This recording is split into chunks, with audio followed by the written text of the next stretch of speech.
sehir mulayim bakar şimali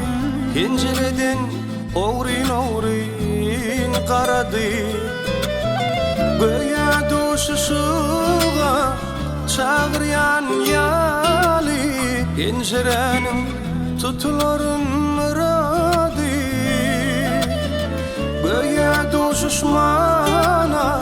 çağıryan yali pencerenin tutularını radı ah pencereden karap taşına sıpadı deni sıpadı şimal senin saçların oynayarka sen varsa duyamak lelem senin saçların şimal oynayarka sen varsa duyamak lelem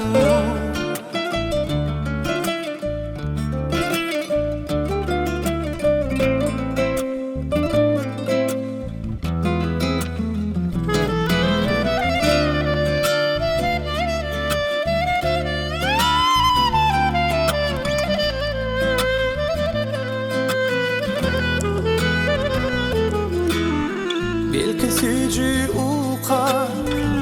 gidayinsin hazır belki de şimalan duranır gara eğer şeyle bulsa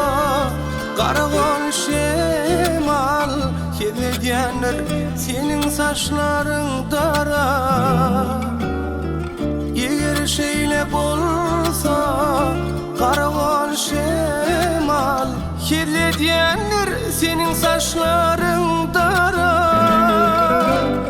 ah menin şimala min zetim gelye bir seher oynardım saçlarım şöyle yönüz ve kıyılan saçını delle gelerdim bir senin saçların sarağına yönüz ve kıyılan saçını delle gelirdim bir senin saçların sarağına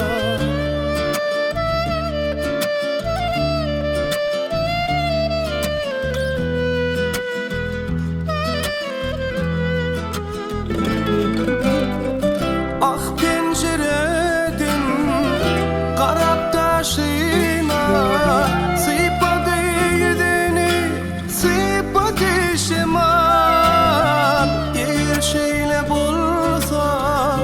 karaval şimal kirli diyenler senin saçların dara yönüz ve kıyılan saçını delle gelirdim bir senin saçların sarağulap gelirdim bir senin saçların sarağulap gelirdim bir senin adın sarağulap